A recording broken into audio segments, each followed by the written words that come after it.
Beach off. Hi guys, welcome back to my channel. So I'm here to do my final March wrap-up where I talk about everything else I read in March. I'll just admit it, I kind of stopped keeping track of what prompts went with what after the first half of March, so we're just going to go with what I read, because, yeah. But I did participate in middle grade March, and I read lots of middle grade, so let's just get started. So the first thing I read, well, I actually read a trilogy, The Mouse and the Motorcycle by Beverly Cleary, Runaway Ralph, and Ralph S. Mouse. I gave them all 4 stars. It's about a mouse named Ralph who can talk, but only boys who love, I guess, speed and motorcycles can understand him. Yeah, so in the first one, this boy named Keith comes to the inn where Ralph and his family live, and Ralph falls in love with Keith's toy motorcycle, and he learns he can ride it, and it's just their adventures, Ralph's adventures. In the second one, he runs away from home, and the third one, he runs away again. Honestly, I love this series as a kid, and it held up as an adult. I enjoyed it. I enjoyed the reread. So yeah. Then I DNF'd The Swifts, A Dictionary of Scoundrels by Beth Lincoln. I could not do it. The silliness was too much. Like, no. I could not handle it. It's this weird family who name each child after someone in the dictionary. They just open the dictionary and whatever word they land on is the kids' names. So our main character is Shenanigan. And there's an Aunt Shrodden. I can't even pronounce some of the words. But it was just so silly. And just, ugh. Like, there was a whole, like, team council about whether they would accept a new, in-law into the family because she didn't have a literary name. And it was just crazy. And I couldn't handle it. Then I DNF'd Blended by Sharon M. Draper. This one had potential. It was about a girl whose parents, they are divorced. One is black, one is white, and each one has a very different lifestyle too, like socioeconomically. Like, one is richer and one is not. So she switches households every week, and I thought it'd be interesting, and it probably is. I just didn't give it much of a chance. I don't like vignettes, and this was very much a vignette story. So, like, you don't get enough of a chance to get to know people before you're moving on to another chapter. I need more time with someone in each chapter. And it was like 2-minute little scenes in each one, and I'm just like, I'm bored. I like Sharon Draper, but not enough to finish this one. Then I read An Elephant in the Garden by Michael Morpurgo. I give this one 5 stars. I heard about it from Krista from Books and Jams. The protagonist is Lizzie. And this is during World War II. Her mother takes on the job of a zookeeper to provide for her family after the father goes to war. Lizzie, her mother, and her 8-year-old brother Carly have become especially attached to an orphaned elephant named Marlene. The bombing of Dresden is imminent, and so the zoo director basically says that this is going to happen, so we're going to kill off all the animals so there's not a stampede once the bombs drop. But Lizzie's mother persuades the director to allow Marlene to stay with them, and so it's kind of how they travel with an elephant. And they're German, so they're kind of on the, I guess, wrong side of the war. They meet up with, in their journey, they meet up with Peter, a Canadian who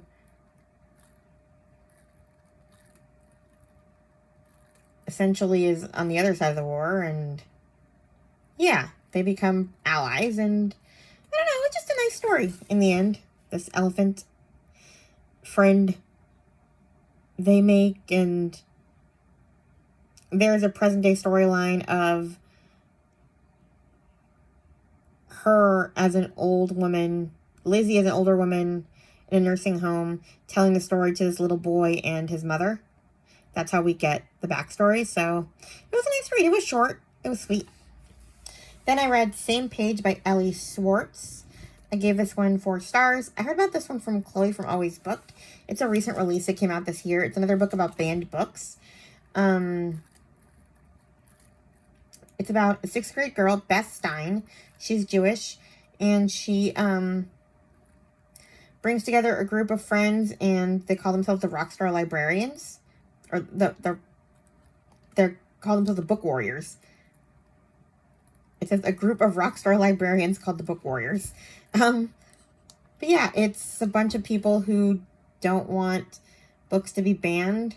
I like this book more than Ban This Book by Alan Gratz.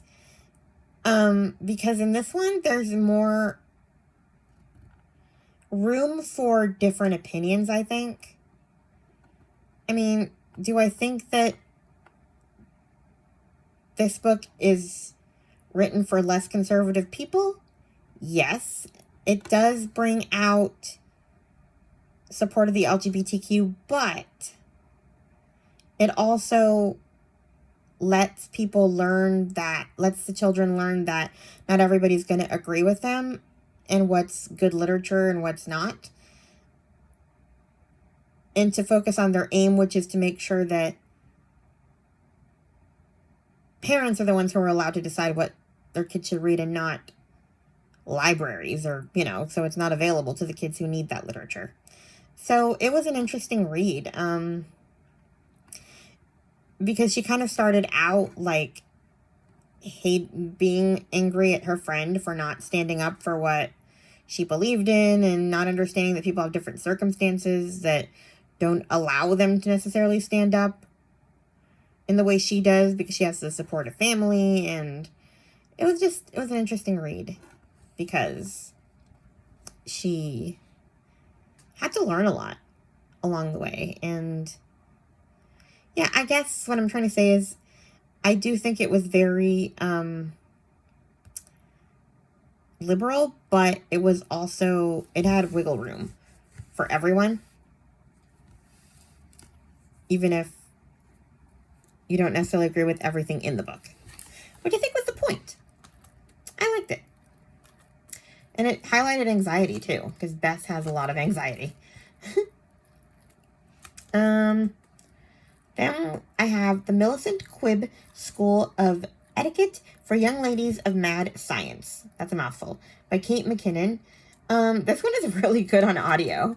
I gave it 5 stars. I heard about it from Roxana from the Currently Reading podcast. Madcap new adventure about 3 sisters, a ravenous worm, and a mysterious mad scientist. So the girls are Gertrude, Eugenia, and Dee Dee. Porch. They don't belong in the town where all girls have to go to etiquette school. And they have a adopted family who doesn't like them, and so they end up getting an invite to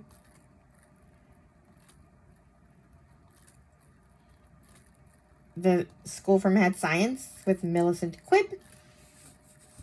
And adventures ensue. I enjoyed the audio, but I can see how some people might not. I've heard that some people don't, because it is very overdramatic. I loved it, but I like drama. It is very madcap and silly. I don't understand why I like this one more than I liked what's that one? The other one I DNF'd. The Swifts. But for some reason I couldn't handle it in the Swifts. In this one, I think the voices this narrator was making were just so funny that I was thoroughly entertained. Then I finished The Secret Garden, gave it 5 stars, did a whole review on it, so I'm not going to talk about it. Then I decided to start the Baxter Family Children's series by Karen Kingsbury. I hadn't read those yet. I read all the adult ones, and I'm currently rereading them throughout the year, but I decided to go back to the children's ones. I read the first one, and then I bought the rest, but I haven't gotten to those. Maybe I'll finish them this month, because I've enjoyed it. This one was called Best Family Ever. I gave it 4 stars. I actually was impressed, because Karen Kingsbury is very, very, very God-heavy, and you either love her or you hate her. There is no subtleties in her books at all, in her adult books. I don't mind, because generally speaking, the stories are so interesting that I can look past the evangelizing, preaching, or whatever. Like, it can be a lot. And some people don't like it, which I thoroughly understand. But I have to say, there were some mentions of God in the children's books, but not as much as there are in the adult ones, which I think is a good thing, because it makes them more accessible to everyone. And it doesn't feel like you're giving kids like a religious agenda. It's just part of who the Baxters are. They're Christians. But they're not pushing other people to be Christians, if that makes sense. Whereas I think her adult books really do have that agenda. Like, and she openly admits to it. Like, you know, she's like, if any of these books help bring you closer to God, I'm, you know, like, she's very vocal about the pushing of religion. And so I appreciated that her children's books didn't have that as much. I mean, I only read one. We'll see what the rest are like. But yeah, it was more just fun. It was about, well, the Baxter siblings as children. And kind of a slice of life. Their time in school. They're adjusting to a move. They're going to move to Bloomington, Indiana, where the adult books take place. So this next book is called Finding Home. And I'm going to read it probably tonight, because I can't wait. But I didn't want to read another series and have nothing to talk about. You know, in March, I had to kind of stop reading a bunch of series. But yeah, it was about them adjusting to this move. So I think Finding Home, we're going to meet some familiar characters, so I'm excited about that. Anyway, then I read Ramona the Pest by Beverly Cleary. I gave it 4 stars. I'm reading through the Ramona books. I was going to read through them the whole month, like all of them, because I have the whole collection on audio. But I decided to go one at a time. I read Beezus and Ramona earlier in the month. And that one was pretty much in Beezus' perspective. But the rest of them are in Ramona's perspective, and I can see why. Ramona's a more compelling character, and she does more naughty things. I'm going to do a whole video probably on this one, because I have things to say that might be controversial, and I really want time to go into them. So, but in this one, Ramona's in kindergarten, and we see her adventures in kindergarten. Then I read a duology, Our Only May Amelia by Jennifer L. Holm. I gave this first one 4 stars. I've read this one over and over and over throughout childhood, and I wanted to reread it so I could read the sequel. So, it isn't easy being a pioneer in the state of Washington in 1899, but it's particularly hard when you are the only girl ever born in the new settlement. With 7 older brothers and a love of adventure, May Amelia Jackson just can't seem to abide her family's insistence that she behave like a proper young lady. She's sure she could do better if only there were at least one other girl living along the banks of the Nazelle River. And now that Mama is going to have a baby, maybe there's hope. Inspired by the diaries of her great aunt, the real May Amelia, first-time novelist Jennifer Holm has given us a beautifully crafted tale of one young girl whose unique spirit captures the courage. Okay. I wanted to say that it was based on a true story. I love this book, and I've read it repeatedly. I mean, there's some sad things, but it had a good ending. And then I found out there was a sequel that I've always wanted to read. And my God, do I wish I hadn't read the sequel. It's bad. It is so bad. Like, book 1 ended on a hopeful note, and I guess book 2 did too, but it was... Ooh, I can't even talk about it. But let's just say that in book 1, her dad kind of is a little hard on her because she's a girl and he worries. And you can, like, there's some moments of softness with him in that book.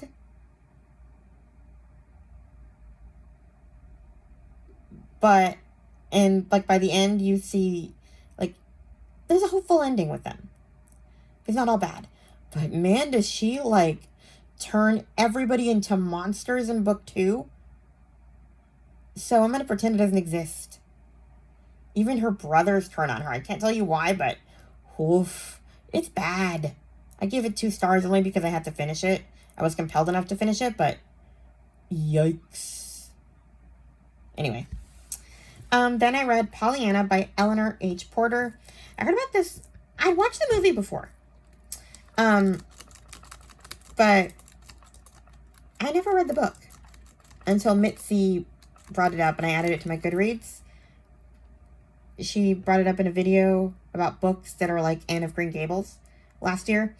And this one is essentially like Green Gables, kind of. Her father dies, and I think her mother was already dead. And so Pollyanna goes to live with her aunt, who is not the nicest, warmest person in the world. And Pollyanna is an eternal optimist, and she plays the glad game, where she has to think of something to be glad about for everything. And I should have known this would not be something I would like. Optimists make me crazy.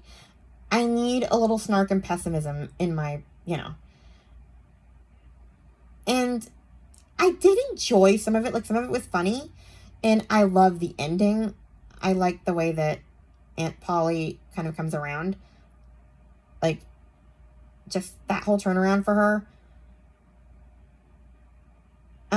I love that. But some of the situations that Pollyanna found herself in just gave me secondhand embarrassment to the point I was cringing and I had to skip over them because I was like, don't say that out loud.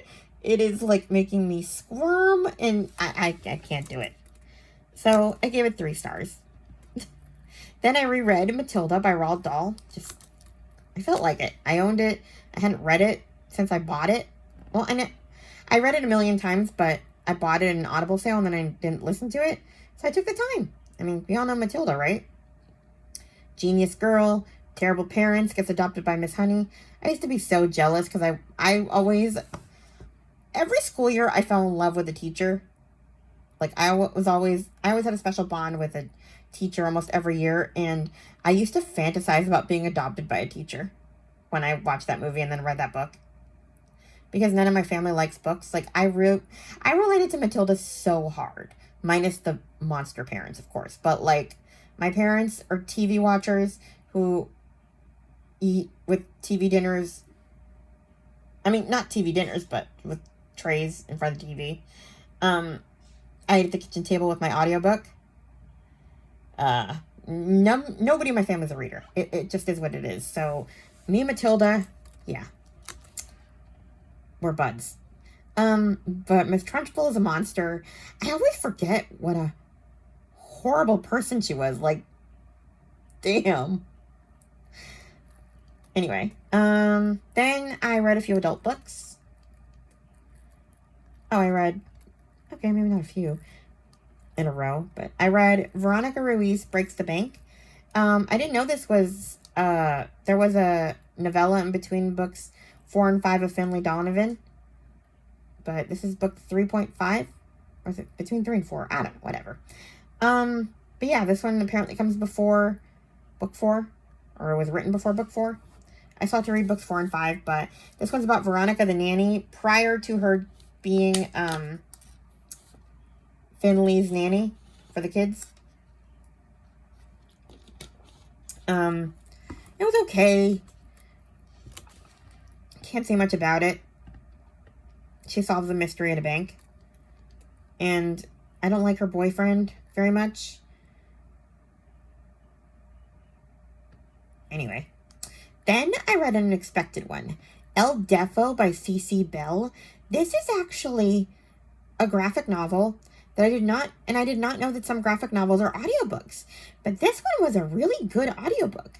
I mean, there was a couple of times when I couldn't grasp what was happening because you would need to see the pictures.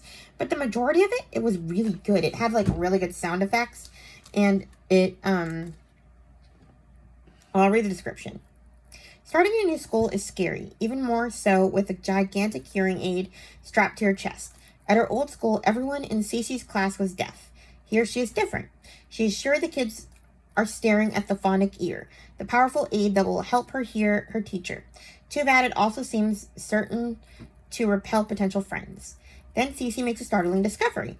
With the phonic ear, she can hear her teacher not just in the classroom, but everywhere her teacher is in school. In the hallway, in the teacher's lounge, in the bathroom. This is power, maybe even superpower. Cece is on her way to becoming El Defo, listener for all. But the funny thing about being a superhero is that it's just another way of feeling different and lonely. Can Cece channel her powers into finding the thing she wants most, a true friend? So yeah, it had a lot of great sound effects, and it actually let you listen on the audio to how Cece might have heard sound. So in some parts you couldn't hear the audio, or it was very faint and sounded underwater. I think it's actually a really good experience to listen to the book as well as read it. I mean, I'm sure that you who have vision probably get more out of the pictures than I would, obviously. But I think it's a good companion to the reading experience. The only thing I kind of take issue with, and I don't know. I mean, I don't take issue with it exactly. I think, it's a little bit of a spoiler. But what ends up making her friends is that in class they have what they call, I think it's silent math. So the teacher gives them math problems, and then she goes to the teacher's lounge to print stuff out, and they're supposed to sit and do math. And what they actually do is goof off, so they always get in trouble. But with the phonic ear, Cece can tell the class when the teacher's coming.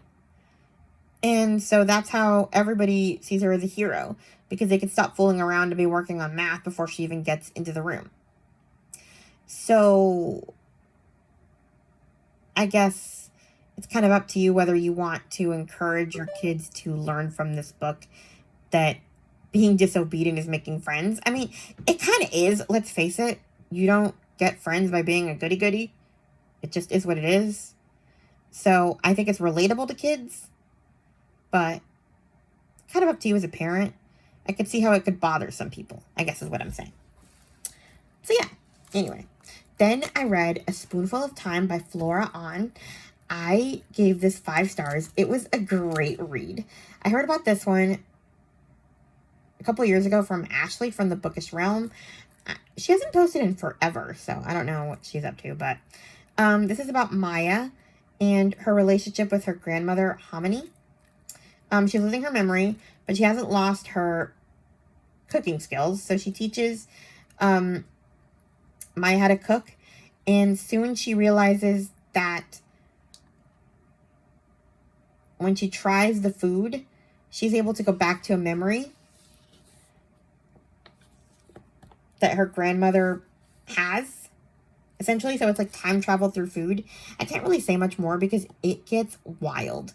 But I decided to count this one for Book Lover Amanda's prompt for like multi-generational family story, because we're talking granddaughter, mother, grandmother.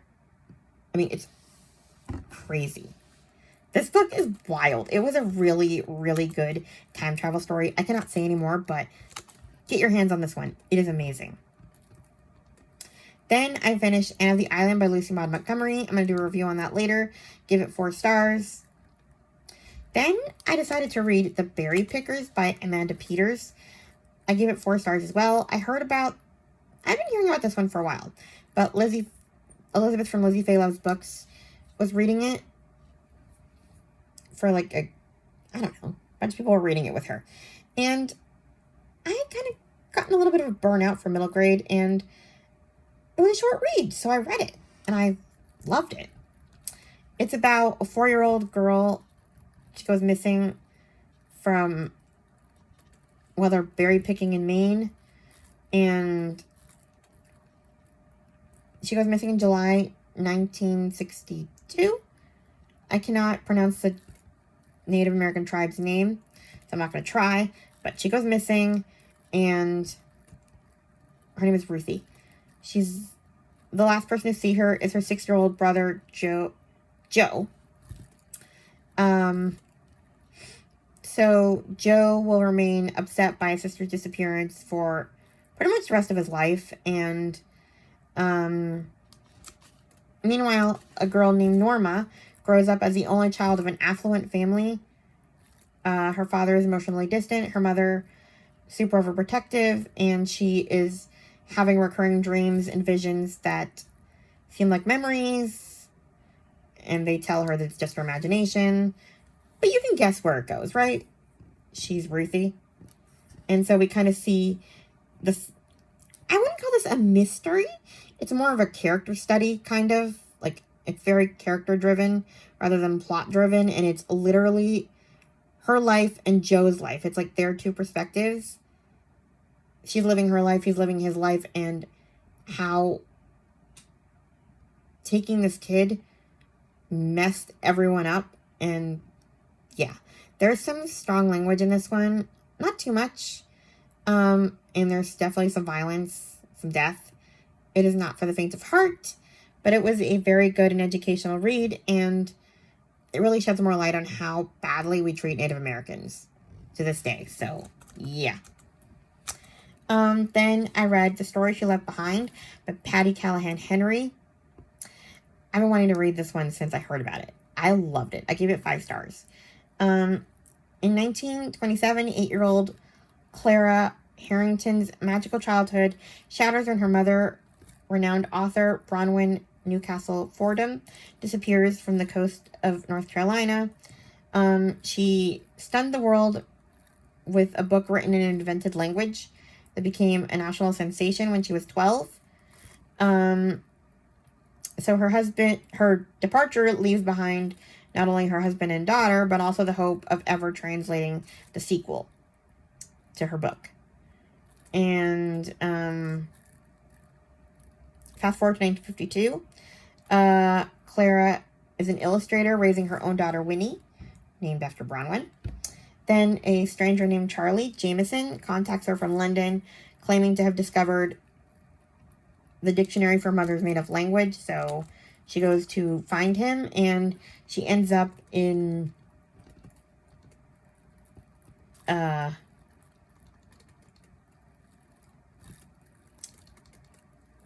a natural disaster, the Great Smog. I never heard of this, but her daughter has asthma, so she's like dying from the smog. And yeah, it goes from there. So yeah, it was a good read. I loved it. Naturally, I loved it because I love a British accent too. Then I read Otter by Catherine Applegate. I heard about this one from book lover Amanda. I saw it on her Goodreads, and I recognized the author because I read the One and Only series earlier in the month. This one is a book in verse, and I tried to read it, but it didn't work for me, so I listened to it, and it worked better. It's about an otter named Otter. She likes to play, she likes to tumble, but she's too curious around humans. And then she gets too close to a shark, and her life changes. And yeah, it's hard to really describe it without saying too much.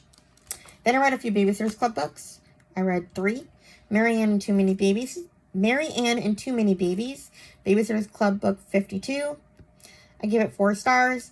Mary Ann and Dawn want Sharon and I forget what Mary Ann's father's, Richard, I think, to have a baby, but they don't want to have a baby. And then they have a class where they have to babysit eggs for their 8th grade, I guess, science class or whatever. And it is hilarious. All of them take this project super seriously in a way that no kids actually would. They would just like leave their eggs in their room in a closet rather than carry them around and just fake a report. But these people genuinely like named their eggs, and they were fighting, and like at one point this one of the kids was like, I want a divorce, because they had to pretend to be married. I mean, it was hilarious. This book was hilarious. Yikes. I don't know if Courtney from Ravenclaw reads. Is that her name? I'm sorry. I've subscribed to too many people lately. She was reading through the books too. I don't remember where she is now, because I took a long break from the Babysitters Club, but I don't know if you remember how hilarious this one was, but it was funny. Just, they were really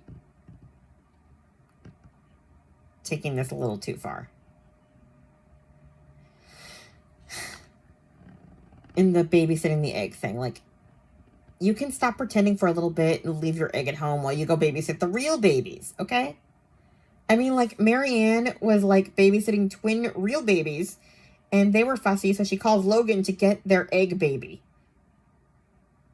because she can't handle 3 babies. Like, calm down. Nobody expects you to take it this seriously. Anyway, then I read Christy for President, book 53. 4 stars. Christy wants to run for class president, only to realize that she's taking on too much. That was fine. Nothing to write home about. I gave it 4 stars. It was compelling. Then Mallory and the Dream Horse, Babysitters Club number 54. I gave it 3 stars. Mallory wants riding lessons. She's obsessed with horses. End of. Then she falls off a horse. I was bored. I had already read this one too. It was one of the ones that was available through Braille. Actually, Marianne and Too Many Babies was also available through Braille, but I think at the time I took it as seriously as they did because I read it at the right age. But now, when I'm reading that one as an adult, I'm like, okay, calm down. Anyway, then I read Sarah Plain and Tall by Patricia McLaughlin. I had the idea, actually, because I wanted to end the month on a 5-star. And I listened to Amy of Hearthbridge, her wrap-up, and she had read it, and I was like, all right, this is a good way to finish the month. It's short, and I loved it. I remember loving it, so I gave it 5 stars. Essentially, Anna and Caleb are 2 motherless children. Their father writes advertises for a wife. Sarah comes in, and yeah, their adventures. It's pretty short. And then I should have just ended while I was ahead, but of course I couldn't do it. I had to squeeze one more in, and I read The School Mouse by Dick Kingsmith. I thought this was a different book than it actually was. I remember reading this book about a mouse who goes to school, but the majority of it was about like the teacher and, you know, her learning and all of that. That's what I thought this book was. This book was not. I mean, it had some school, but you didn't see that much of it.